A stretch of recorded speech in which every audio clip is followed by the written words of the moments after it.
hari ini ada orang mencaci maki kan lebih ringan daripada melaknat. Para Habib itu ya sebenarnya malah orang yang taat kepada Allah dan Rasulnya. Assalamualaikum warahmatullahi wabarakatuh, saudara sekalian dimanapun Anda berada. Pada kesempatan kali ini kita akan sama-sama menyaksikan sebuah video yang sangat langka sekali. Nah, ini terkait masalah bagaimana hukum eh, mencaci maki atau melaknat para oknum-oknum habaib. Nah, ini disampaikan oleh salah satu eh, kawan daripada Kiai Haji Aimaduddin Utsman Al-Bantani, yaitu Gus Fuad Pleret. Nah, apa yang beliau sampaikan? Mari kita simak video berikut.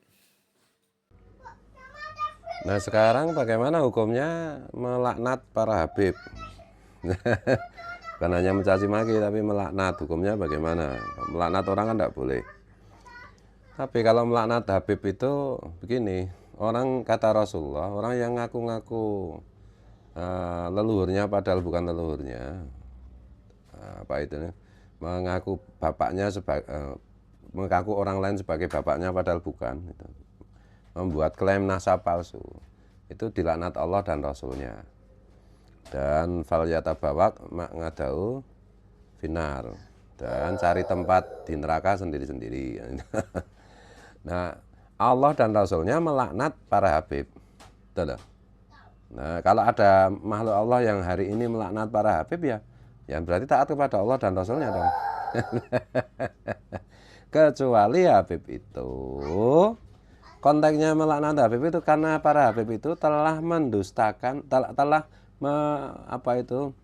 menipu soal nasab gitu loh. Mereka bukan jelas-jelas bukan keturunan Nabi Muhammad SAW, terus saja masih mengaku masih cari-cari alasan untuk tetap menyatakan dirinya keturunan Nabi Muhammad SAW, padahal bukan, padahal secara ilmiah bukan. Nah disinilah letaknya, bukan pada anunya ya, bukan pada yang lainnya ya, tapi pada bahwa mereka itu mengaku sebagai dzurriyyat Rasulullah SAW, padahal bukan, secara ilmiah sekarang terbukti bukan, padahal itu by design oleh Abu Bakar As-Sakron. So, dan Rasulullah sendiri yang bilang bahwa orang yang memalsukan nasab seperti itu dilaknat Allah, dilaknat Rasulullah. Betul. Jadi kalau ada hari ini ada orang mencaci maki kan lebih ringan daripada melaknat. Para Habib itu ya sebenarnya malah orang yang taat kepada Allah dan Rasulnya. Salam Pancasila merdeka. Allahumma sholli wa sallim wa barik ala sayyidina Muhammad. Ada status yang akhir zaman banyak orang mencaci maki Habib. Wah, seolah-olah itu gimana itu. Banyak orang mengkritik Habib ya. Yang bikin status gitu tentu saja kalangan Habib atau para budaknya. Mereka hendak membuat kita lupa bahwa para Habib sejak didatangkan oleh pemerintah kolonial Belanda pada akhir abad ke-19, tepatnya setelah perang Diponegoro, mereka terus-menerus mencaci maki ulama-ulama pribumi, menyesatkan di dalam rangka mengokohkan kolonialisme Belanda. Dan di sebagian dari anggota mereka dengan pendekatan persuasif juga masuk ke pribumi. Dan berkelanjutan terus sampai akhir-akhir ini semua ulama dicaci maki, semua tokoh bangsa dicaci maki, bahkan Presiden Jokowi juga dicaci maki, Gus Dur dicaci maki, Mu'assis NU dicaci maki, digoblok-goblokan dan lain-lain sebagainya.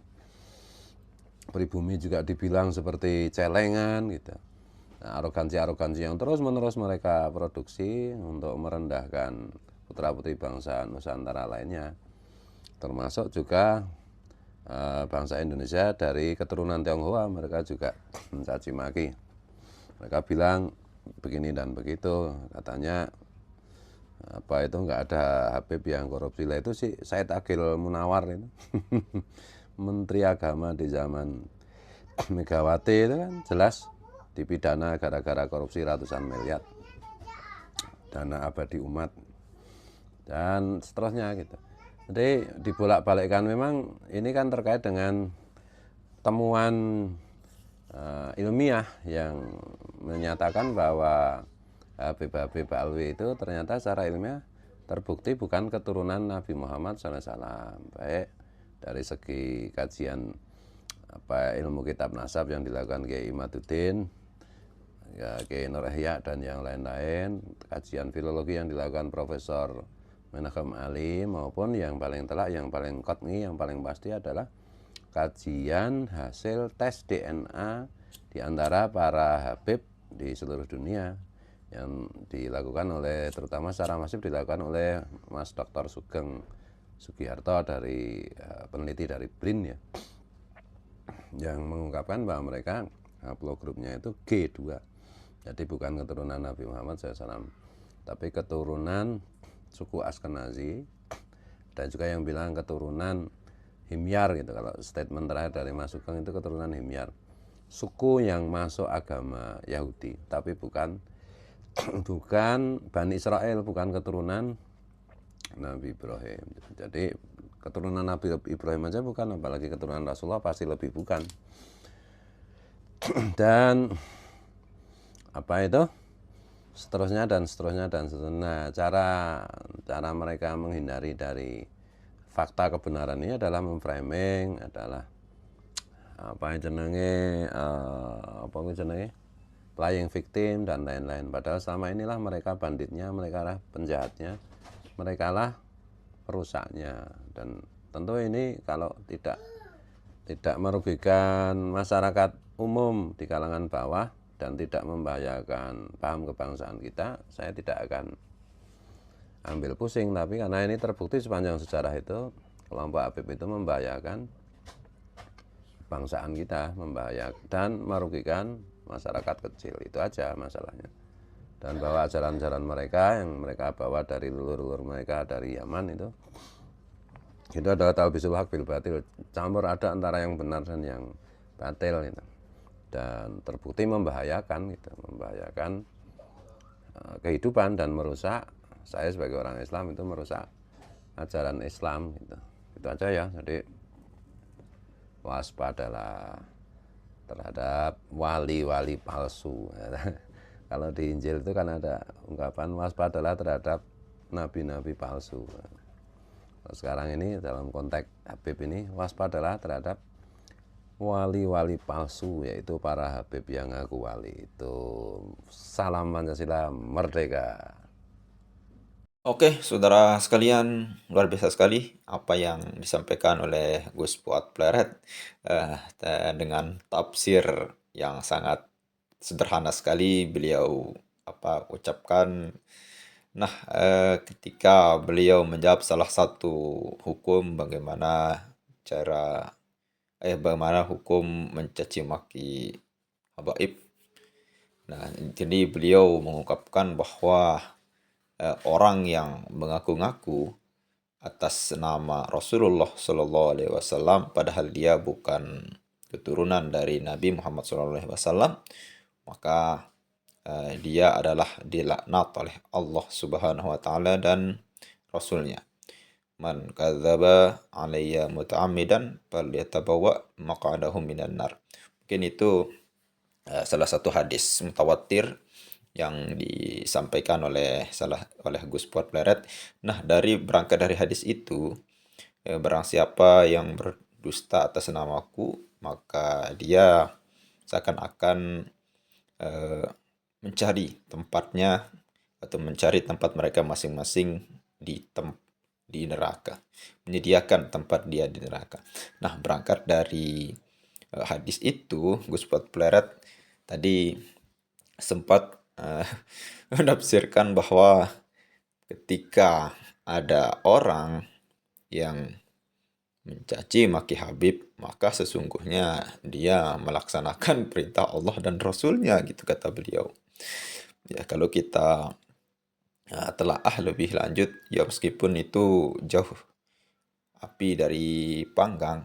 Kenapa? Karena para Habib ini kan masih diteliti dan masih 50-50 apakah dia keturunan Rasul atau tidak. Belum ada resmi bahwa mereka ini benar-benar keturunan daripada Rasulullah SAW atau benar-benar bukan keturunan dari Rasulullah SAW, yaitu dari pemerintah atau dari lembaga-lembaga yang memang menentukan ini adalah keturunan Rasul atau tidak gitu. Jadi bisa jadi para Habib ini adalah keturunan Rasul, namun bisa jadi para Habaib ini adalah bukan keturunan Rasul, masih 50-50. Nah, tapi dengan tafsir yang luar biasa dari Gus Fuad, mudah-mudahan ini tidak menjadi masalah dan bisa menjadi mencerahkan untuk kita. Mungkin itu untuk menjawab kebingungan daripada kita di dalam apakah hukum bagi kita untuk mencaci maki daripada para habaib ini. Namun ketika kita mencaci maki para oknum-oknum habaib yang seperti kata Gus Fuad tadi, yang merendahkan pemerintah, Pak Jokowi, dicaci maki, dibodoh-bodohi, ataupun Gus Dur. Ini Gus Dur ini sebagai salah satu cucu atau keluarga daripada pendiri NU. Dia direndah-rendahkan dulu, bahkan dibodoh-bodohi dan lain sebagainya.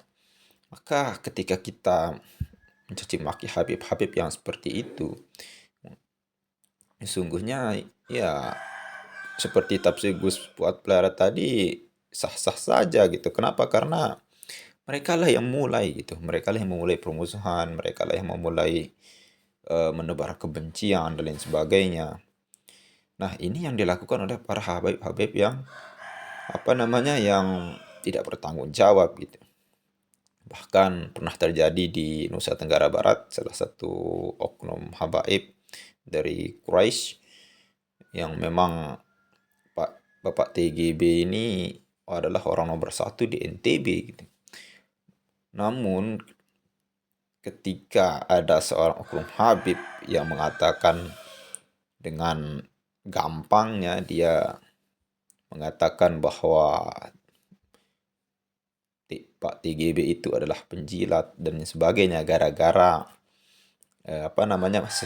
sebuah majelis zikir yang disahkan oleh salah satu tokoh partai Perindo, yaitu Pak Haritanu waktu itu. Nah, dan ada salah seorang Habib dari NTB yang mengatakan bahwa TGB itu adalah penjilat dan sebagainya. Ini menandakan bahwa mereka lah yang memulai gitu menebarkan kebencian kepada kepada umat. Nah, inilah yang menyebabkan mungkin yang paling utama para kawan-kawan dari Kiai Haji Imaduddin Usman Al-Bantani untuk meneliti lebih lanjut apakah benar ini orang-orang mengaku keturunan Rasulullah SAW, namun akhlaknya itu tidak mencerminkan bahwa akhlak dan sifat utama daripada Rasulullah SAW, yaitu akhlakul karimah, lemah lembut, cara dakwahnya lemah lembut dan lain sebagainya. Nah, itu yang pertama yang beliau sampaikan Gus Fuad. Yang kedua yaitu ini terkait masalah penelitian dari Dr. Sugeng Sugiarto. Nah, jadi beliau ini adalah Dr. Sugeng yang masih aktif sampai sekarang meneliti daripada gen Ba'alawi, Habib dari Ba'alawi. Ternyata dia menurut Gus Fuad yang disampaikan tadi grup G2, dan adalah itu merupakan bukan jauh panggang daripada api, itu merupakan bukan gen daripada Rasulullah SAW, lebih ke gen Yahudi. Ya, itu yang disampaikan oleh Gus Fuad tadi, sedikit menyinggung masalah gen itu. Ya, mungkin hanya itu saja. Dan selebihnya mari kita sama-sama diskusi di kolom komentar, tentunya dengan kata-kata yang lemah lembut, tidak provokasi, kasar, dan tidak mengulang-ulangi komentar. Karena mohon maaf sekali yang komentar di video-video saya ketika Anda semua berkomentar dengan kata-kata yang sama itu tidak terbaca gitu. Masuknya ke spam gitu. Silahkan komentar yang dengan kata-kata yang singkat, padat, dan jelas, namun bisa dimengerti. Nah, itu yang langsung ditampilkan gitu. Itu secara otomatis kalau komentar yang diulang-ulang dan lain sebagainya. Ya, mungkin itu saja. Sekian. Assalamualaikum warahmatullahi wabarakatuh.